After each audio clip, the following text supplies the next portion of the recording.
everybody. Welcome to Community Conversations. Glad to have you here again today. And I'm glad to see that we're growing our audience gradually, not just in the live sessions, but also on the recordings. So remember that if you know somebody who you think should see this presentation, tell them to go check out our website at lowercolumbia.edu/conversations.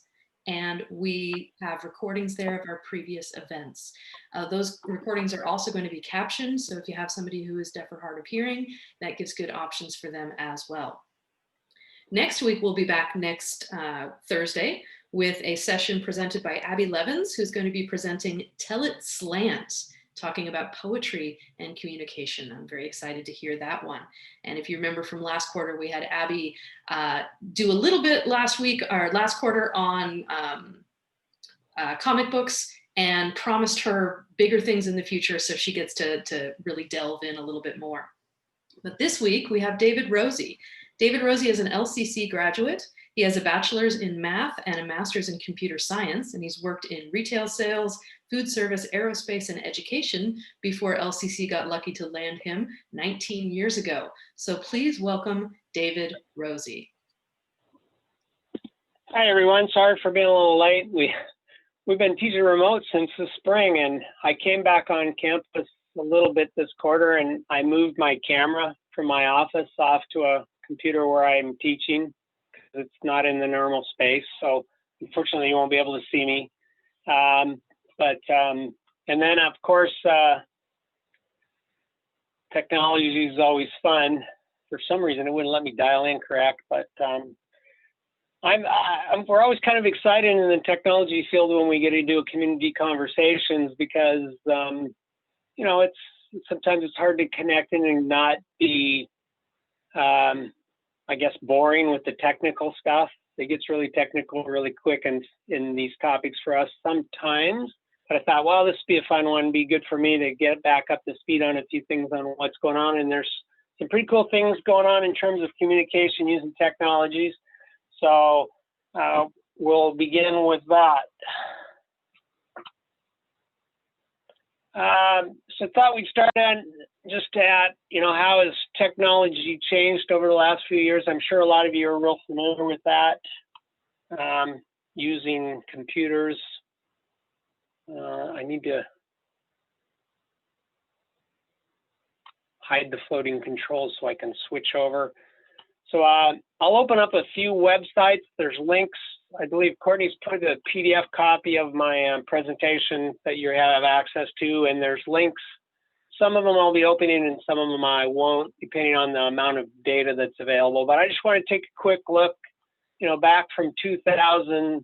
This is from the Pew Research Group that does a lot of research on technology, and they do pretty good research, so you can reasonably trust, you know, what's there, I think, compared to any research. Keep in mind as we look at numbers, how they do sampling and the volume that they're doing and what part of the country they might be focused more on than others can definitely change some of the statistics. So we'll talk more just kind of generalities. I mean, I think you can all, you know, have agreed and experienced. Internet use over the time since 2000 is just growing fairly steadily. And even in the last, especially with the COVID stuff going on, I think we would see that spike continue on for the next couple of years. Usually this kind of data lags 2 years because it takes so much time to get it in a form that's consumable. This particular chart has about internet use in general, and this is a little trend by age.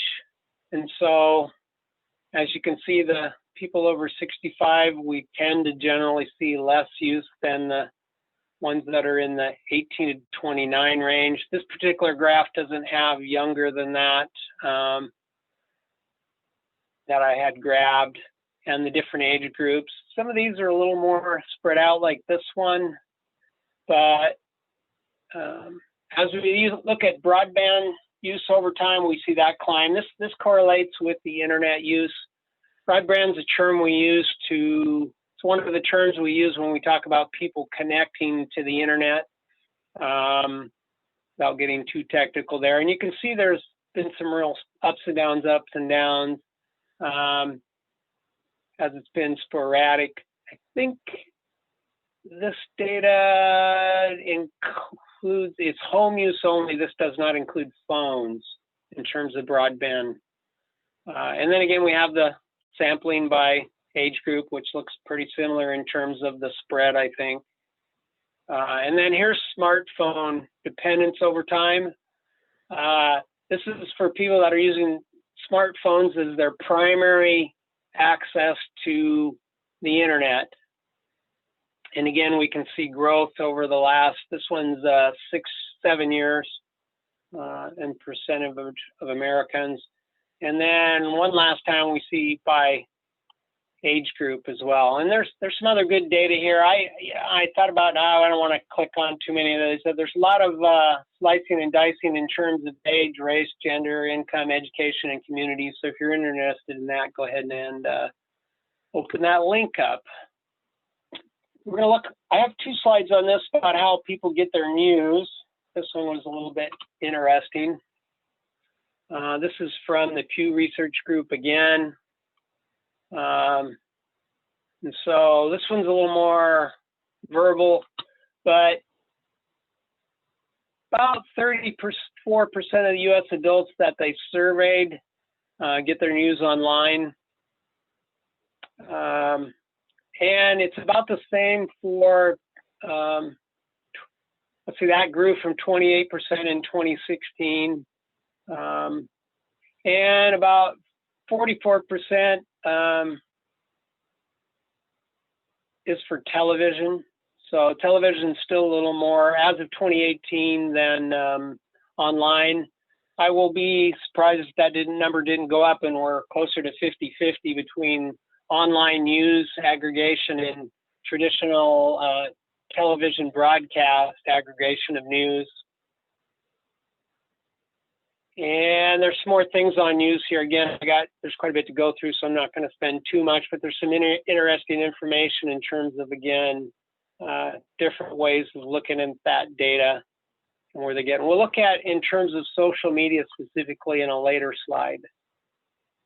So that's kind of the direction technology's gone, and a little bit about how people like to get their news.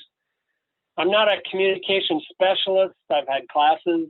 You know, I'm sure our communications instructors would generally agree with this. I hope I don't make any mistakes. I did get this off some pretty good research, and so ResearchGate had a couple of good research articles and information on communication in general. So just so that, you know, why is this important? So the forms, there seems to be several ways they're currently looking at forms of communication. The primary ones were the categories of verbal communication, nonverbal, visual, and written, which I'm sure is a familiar set of categories for many of you when you've thought about or had classes on communication or done reading on communication. Communication can also be classified as formal or informal. So we see a difference in some of the statistics and the results when we look at, you know, use for business versus personal use in terms of that. So I thought I'd include that formal, informal piece. And in terms of the verbal and nonverbal, we're using that to express feeling and meaning, especially in terms of the interpersonal relationship type communication that we might have. In terms of communication and technology, I had a little hard time finding something newer that kind of broke down things in the same way. This is a general layout of use of communication devices among Americans. So text messaging, phone calls, email, the social media type sites, landline phone for business and landline phone for home. And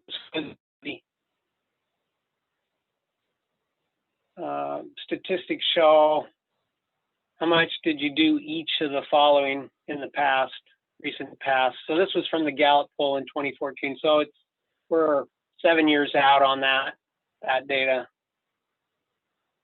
You can see there's a lot of people sending text messages. And when we look down at social media, it's fairly low. We'll look at another slide that'll talk about this particular space a little more. And again, I know this one's grown. I just couldn't find a slide that correlated it the same way, but it's a good starting point for the conversation.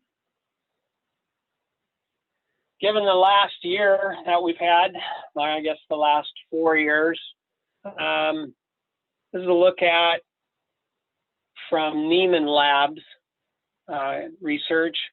They posted, this is where this particular graph came from, but the data actually came from Pew Research. 1 in 5 U.S. adults say they get their political news through social media.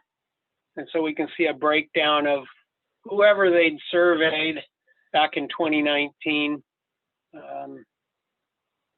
So we got 25% off of news websites or the app, 18% off of social media, and then we've got our more traditional methods of broadcasting.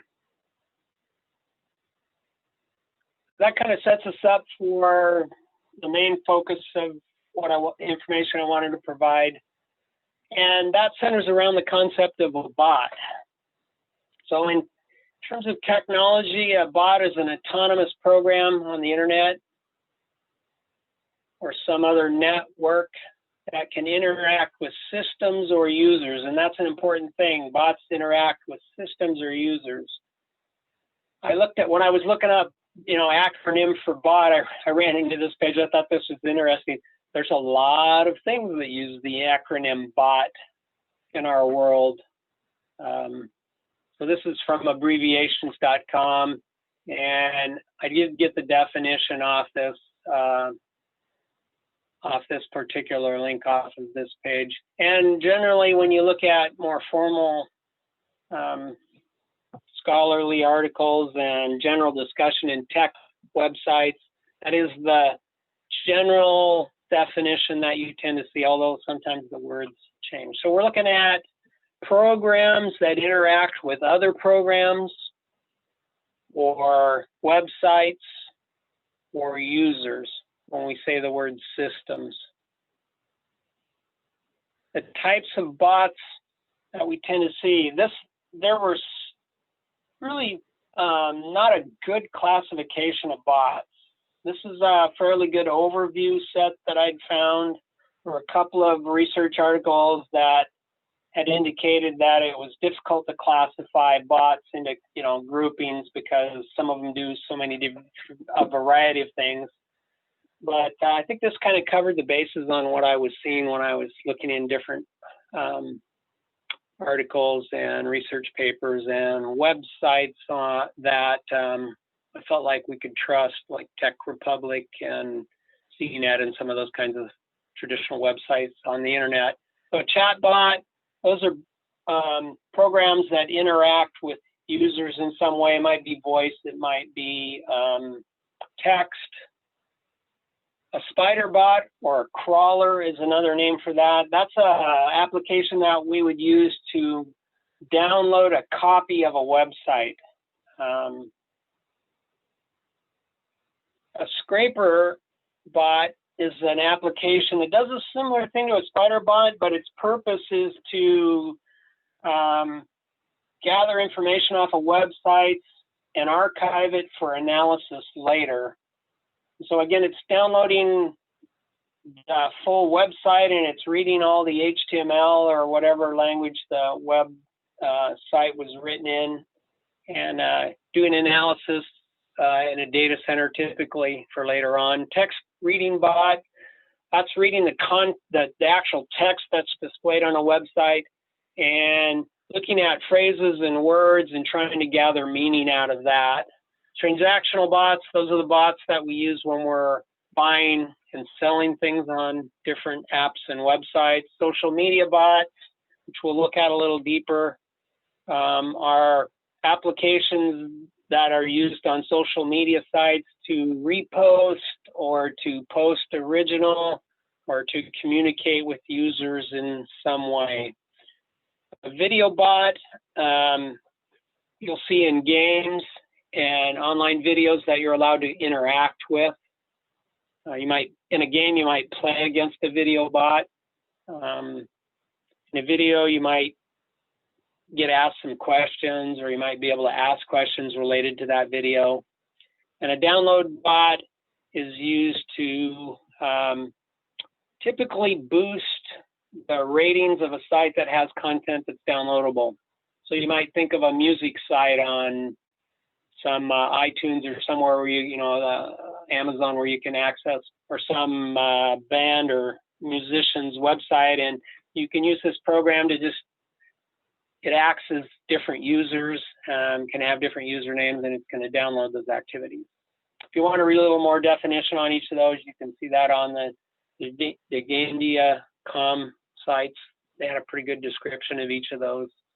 But those are it's not exhaustive set of category, but I think it captures the essence of a bot in technology.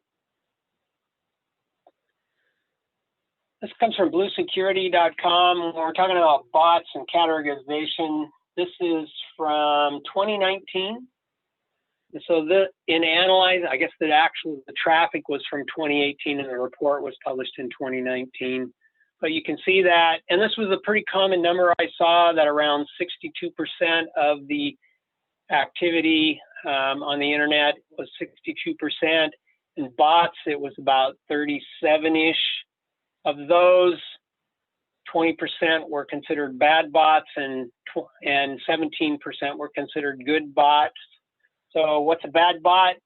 Bad bot is something that's doing something not intended for the site or app or against a user. Typically, it's about money, although it might be about influencing decisions in some form, which we've seen in the last several years. And you can see the change in traffic that from the previous year, it actually has gone down, whereas the human traffic's gone up. And again, I don't know that that's significantly, depends on the time of year when you're looking at this. And they didn't have a lot of information about, how long a period they'd did the data over when they were pulling some of this information. So you are going to see some variations in these numbers during different times of the year, which I have a slide on a little later. When we're looking at the industries that those come out of, the human versus bad bot and good bot, you can see in the financial sector that you'll see in the areas where money's involved, it's a lot higher, the bad bot one typically. This is the first set. It was a pretty big set of industries, so I split this into two slides. This comes out of the same research. Online data, it's nice to see good bot activity versus that being so high. So that's kind of the spread across different categories on the internet that we might see bot behavior in the classification of good bot, bad bot versus human activity.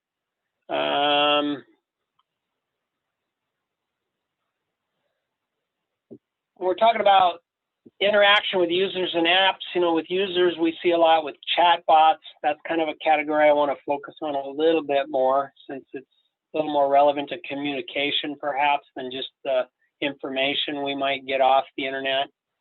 Given kind of the last 5 years, it seemed to be probably a little more appropriate to focus on that. And there's so much communication in different ways that happens on the internet.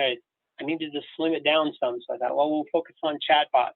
So we see chatbots in the categories of weather, what's the weather doing today, scheduling, a restaurant, a car, travel of some type at a hotel or airline, grocery. There's chatbots for groceries where you don't have to just fill out the stuff on a website. You can actually interact with an application. This one's an interesting friend chatbot. So this one, particularly in China, there's a chatbot. Singularity had information on where apparently, in China, it's one of their friends. That's kind of what they consider it. It's somebody they interact with to have more friendship and socialize. I haven't read real deep on that, but I thought that was an interesting use of a bot. There are 66 million registered users using the Chinese language on that bot. And you might see on Weibo, the Chinese equivalent of Twitter. So there's some information on that one. That was kind of an interesting twist on a bot to me. There's the bots that give advice. There's the bots for learning, finance, game, productivity, health, fashion, and transportation. So those are the categories we'll see bots in. Again, not exhaustive. Really hard to categorize bots because many of them do multiple things, but covers a broad area of what you would see on if you begin to classify different types of bot activity in terms of chat on the internet in different ways. So a chat bot for human interactions tries to mimic behavior or conversation. It does it either via text or audio, which I have some demos of at the end here.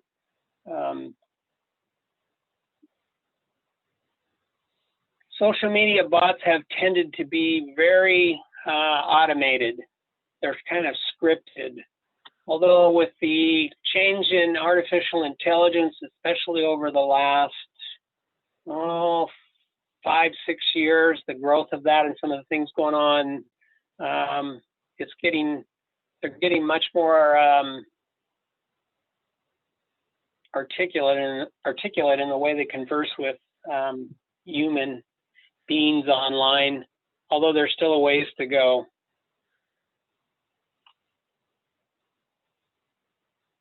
How hard is it to identify bots? So I'm on Facebook, I'm on Twitter, I'm on Instagram, I'm on, pick your choice of social media sites. You're on the internet and you're going to buy a product or reserve a hotel, you're conversing what you think is with an agent for that company. Is it a bot? Research out of 2016 showed that about 19% of the tweets out of Twitter were related to the elections were bot generated.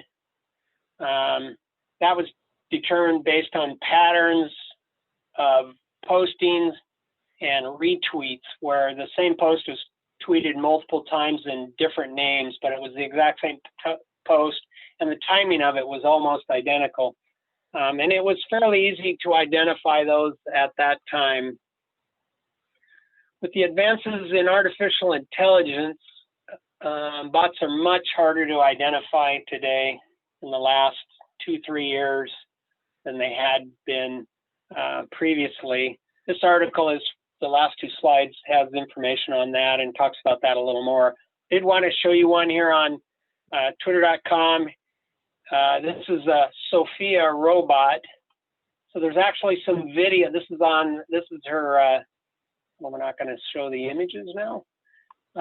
There we go. So this is actually a robot. They've taken a mannequin-ish type layout and put the computer in it, and it interacts with the artificial intelligence cloud space that the communication and the interaction comes out of with this robot. Her facial motion, she has movement in her facial motions. She moves her head, her eyes blink. I didn't see any arm movement. There's some videos on YouTube. If you just if you search for Sophia from Hanson Robotics, you'll see a video of them demonstrating her. This is her Twitter page, and so she posts content. You can see yesterday she posted some stuff. They had the video I watched. They had which I believe one of the links I have on the side documentation has a link to that video. People were asking questions at one of the releases when she first had come out, and there was a pretty good long pause before she would respond to some more complex questions. It was fairly easy to confuse her, but pretty amazing some of the things she could answer and some of the interaction that was happening. But I think she does a lot better in the Twitter sphere. There's a picture of her with a person. So this is an example of one of the most state-of-the-art artificial intelligent chatbots that you might see. And so what is your hope? This was the question she was asked, and this was the response that she gave. Of course, remember, still at this point, this is a program that's running, it's trained.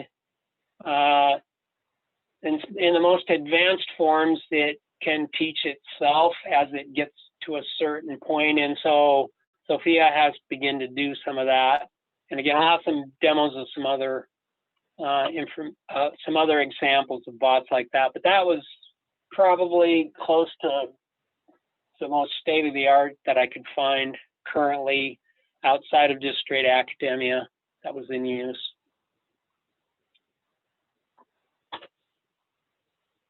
So this one's controversial a little bit. This last year during pre-November, there were some estimates that, over about 60% of the tweets happening on Twitter were from bots. And then there were some professors that specialized in the area and some communication people that really questioned that, and lots of conversation going on this. Pretty consistently, 40 to 50% number came up, and it did seem that people were really questioning that, particularly right before a major political event, like the elections that happened in November. So when you see a big government event or big politics and people want to influence that, you'll see a big rise in bot activities, both on Twitter and Facebook and Instagram, in particularly. And then again, this is that Nature article that was referred to previously. This information comes from a previous article that was referenced. So here's some examples of social media bots. This is an Instagram bot. Neat Trio is this company. You can sign up and you can boost your Instagram ratings with this bot. You can kind of hone how it does stuff and have it respond to people, and its focus is on organic growth. Organic growth meaning it's not fake engagement, and that it gets followers, which is an important thing on social media sites. And they've really been focused on Instagram. However, if you look at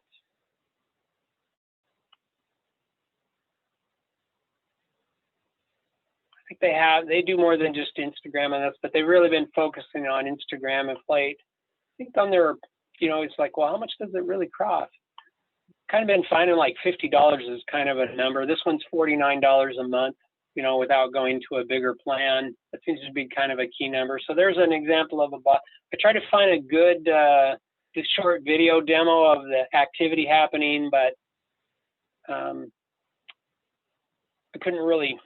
Wasn't one that I thought they were all way too long, but so you're going to see, posts and response on topics like this. So the bots tend to look for key topics or phrases, and then it posts and responds and tries to get people, when it looks for people that are interested in those kinds of topics, and tries to hook them to follow the particular site.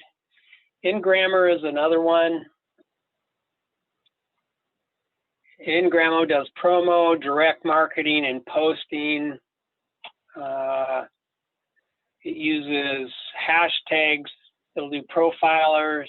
It'll do downloads off of Instagram. This one does Facebook, Twitter, and Instagram. And it'll do some things with standout fonts. Again, I think we're a little more here. This one's about $57. tries to do smart targeting, tries to help with growth. So these are all targeted after businesses that are trying to get, high ratings and followers. And so you can target the type of audience you're looking at. And again, you're going to see postings is what's kind of happen there. Instammer. This is a foreign company. I think they're somewhere out of the Czech Republic or the former Russian Republic, somewhere out of there. That's Czech Republic on that. They focus on Instagram, similar kind of a pricing. And so these were considered 3 of the top current social media bots from discover.bot, which is an industry site. In 2019, Congress charged the Federal Trade Commission, who oversees internet activities and companies that manage the internet, to investigate social media bots and marketing bots and decide if there was some issue there. They quoted some statistics of 37% of internet traffic is chat generated. That should be a familiar number. That is what the Pew Research Group had shown previously. So it's a pretty similar number. In the end, they concluded that the use of malicious social media bots was a serious issue. And that's kind of where it ended. And so we can see that our government also has been looking pretty hard at this. There's been a lot of activity on focusing on what's going on there, as I'm sure you've been following in the news in the last 6 months as well. And this really started, it's been all the way back in 2016, there was a lot of activity again, but back in 2019, it came back up at in Congress again to really look at that. So as a user, how do we identify bots? Well, it's not easy. You can look at the profile. Is there an actual picture of a person, or is it some other just glyph? Look at the timeline, the frequency, how close posts are together. Does it seem like it's a real person posting? When you read the post, does it flow and read like a human would post?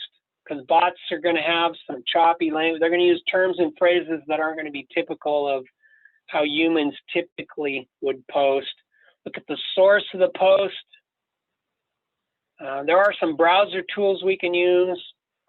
So in your browsers, both on Edge, Chrome, and Firefox, Safari, Dolphin, pick your favorite browser. There's one called Bot Sentinel.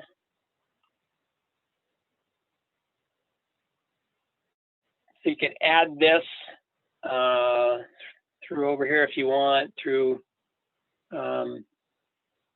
your tools, and you can add it as an extension in your browser. You kind of get a little icon and it starts to show ratings on it. I got a little bit of picture of this other one here. This is the Norton bot. This just came out last year. Bot Sentinel's been out for a few years. This is from Norton. You can get this for free as well. This is for Twitter. So you can see here, you kind of get a rating. And you can see here, Tucker Carlson, he got a post back from somebody. And notice the icon here. And notice the name with the numbers in it. It's not a person's name. That's what you tend to see with bots. And notice the rating here. That probably means that that post was coming all over the place. So there are some apps for your phone as well.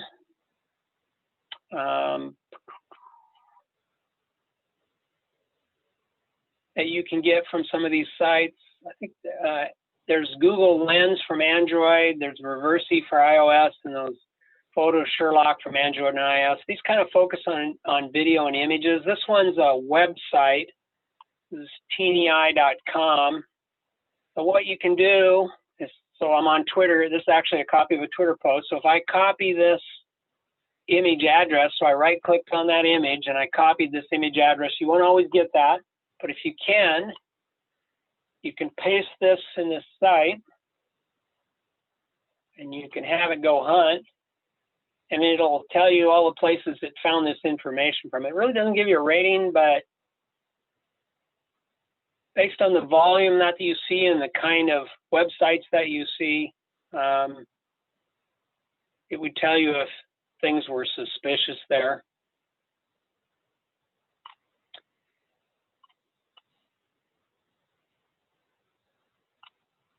So this particular list of ways to identify bots on social media sites in particular was from 2015. So remember that things changed quite a bit in the last 5 years. That's a very long time in technology. At that time, DARPA was doing some research on the topic. They estimated that it was about 40% effective, assuming you were used to recognizing, you know, the types of profile timeline, language use, and source issues that came up. So I mean, you can catch some of them, but it's gonna be difficult. A short demo of IBM Watson. IBM has a big supercomputer. Watson is what they call it. This is a demonstration of their social media bot. I'm going to jump around a little bit here because I'm starting to be down to 20 minutes, so I want to make sure I leave some time for conversation. And rather than chop the video up, I left the full video stream, but we'll jump a little bit here. Hope you can you hear that?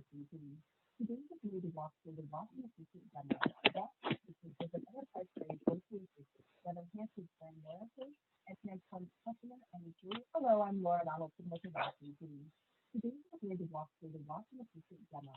Watson Assistant is an enterprise-grade virtual assistant that enhances brand loyalty and transforms customer and employee experiences, all while saving companies millions in costs and reducing customer resolution times in hours. Look at Watson Assistant works in 3 ways. First, as a virtual assistant for self-service users. Then, as a team assistant for employees. And finally, as a voice agent on the phone.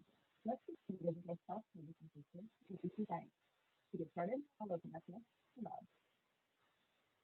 Now you can see how Watson responds back. This is what we call basic TikTok. Watson comes with this package that looks at response to basic dialogue. There are also content types for general customer service, retail banking, energy and utilities, insurance, and telecommunications. These content types can be focused on premium systems on the specific of business, rather than having to worry about the general industry knowledge, like I lost my credit card or my powers out. Let's see that I want to be able to know what the bank powers are.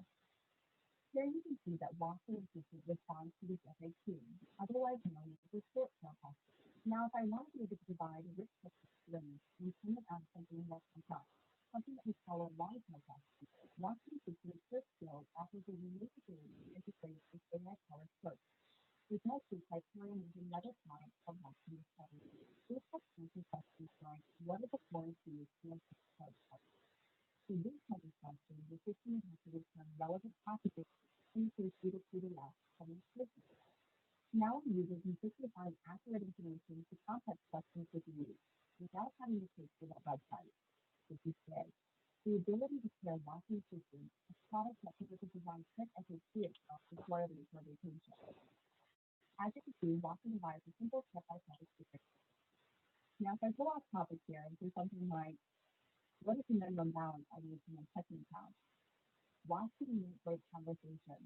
Instead, the digestion feature allows me to deviate from the flow, to then go ahead and jump back into where I left off, allowing me to complete the process with an engaging experience. This is previously very difficult to do, and now Watson's able to. Another key feature is Watson's ability to integrate with CRM systems through the expertise of the system. In this case, Watson is not in front damage. While Watson asks for frontline support, reducing resolution times to 99%, there are instances where we want to be able to talk to a customer. Customers looking for credit cards is better probably good. I can input that response and then next to the customer happy with my recommendation, I can begin the application process. Type here, my customer wants to try a new travel credit card. Perfect. Since Watson Assistant is already integrated with that CRM system, instead of having to ask the customer for information, I can go ahead and say, bring in customers profile information. Now you can see that it automatically populates this. This view is a custom-built portal, so it also offers a unique ability to integrate with other data that you're already using. That way, you can have your virtual assistant make use anytime you need it. Yeah, I'm going to move on to the number. That, you know, Watson's been around for several years, more than 5. It's artificial intelligence driven. IBM's really a big company. Most of the companies you see are going to use this are going to be large corporations because it can be very expensive to use. But it's a good example of what you might see. Here's a demo of customizing Alexa. I bet you didn't know that. Most of you probably know about Alexa, Amazon product.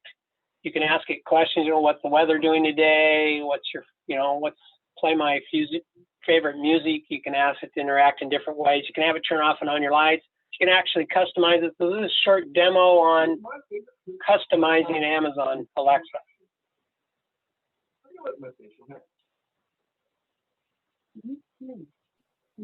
Can you put on the closed captioning there? So yes, you can program custom commands and responses for Amazon. Here's how it is. I, like many of you, am stuck at home. Fortunately, I find new ways to amuse myself with this Amazon Echo Dot. You can use one to play music, or plug devices, check the weather, yada yada yada. It's all fairly well established, and it seems like even without custom commands, but we can make custom commands. By the way, we're removing the wait word so we don't figure your own. What's the best thing in the world? Well, that's where I live. But in the world, really? I might have gone to New York, Chicago, or Brussels. But okay. Is that your honest answer? Yeah. Well, so I was right. Right. How about that? Okay. All right. You'll need a browser. You can't actually create custom commands yet. So on your computer or browsing method of choice, go to duplex.amazon.com. The link is posted below the vid if you prefer. Here's what it looks like. You want to make sure you're logged in the same account as on your Alexa app. Check that in the upper right, then hit custom to it. You'll see some samples to get your own idea started, then hit make your own. A couple of notes. Your question can't have more than 2 words. No special characters, and the prompt even warns you about keyword symbols.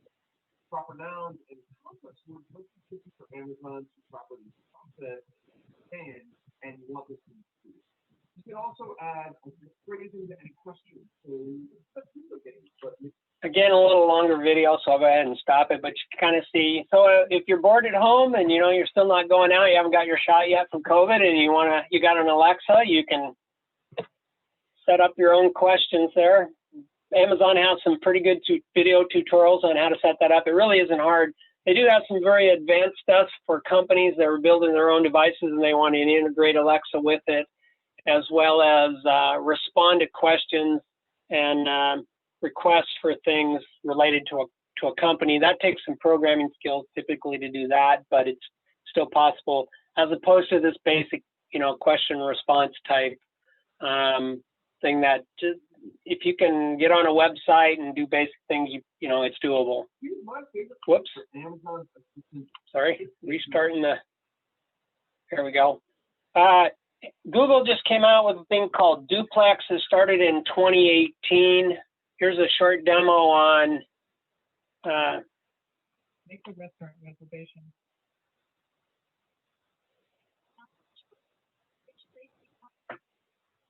Okay, Istanbul.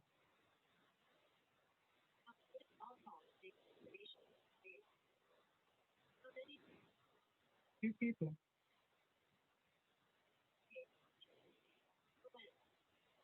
Friday.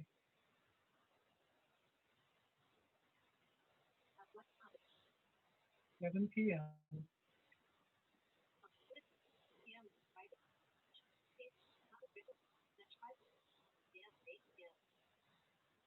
Yeah.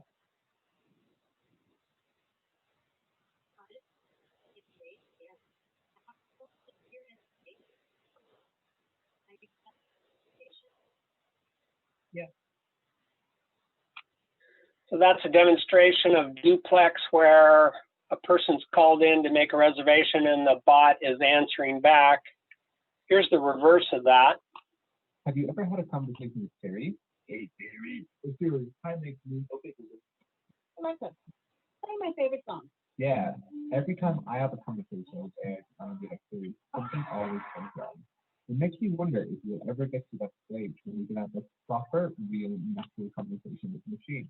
Let me introduce you to Google's new project, Nina.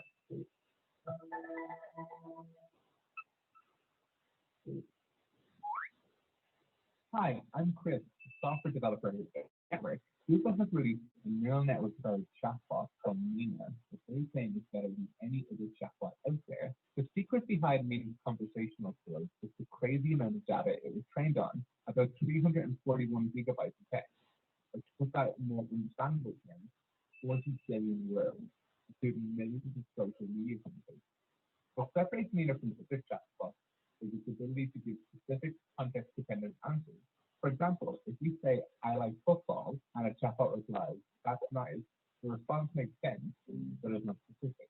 So let's try chatting with Nina. As you can see from the chat log, Nina not only answers questions sensibly and coherently, but is even capable of cracking a joke.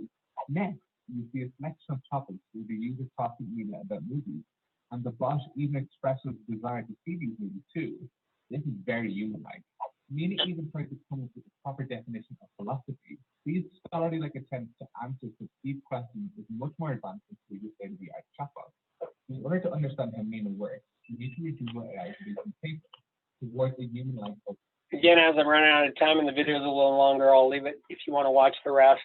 This particular video was from 2018 when they first came out. It's advanced quite a bit. They're working very hard on trying to improve it. This one was last year, 2019. It's currently available in almost every state in the US. I believe right before the new year, they released it into other countries to make it available under the Duplex name. And Nina was the original name in 2018 when they had one of their tech shows and released it to the that it was coming, and now it's called Duplex. Have you ever had a conversation with Siri? And now I'm going to play both videos all at the same time here. Use my space bar. Now here's a link with other examples of bots. If you'd like to look at some more, there's Facebook just came out with a new chat bot in this last year. This is Facebook previous to the new version of Messenger allowed bots. You could go to Messenger and in the search bar, which is called the discovery bar, you could search for a bot name and it would come up like a person would and you can have a conversation with them.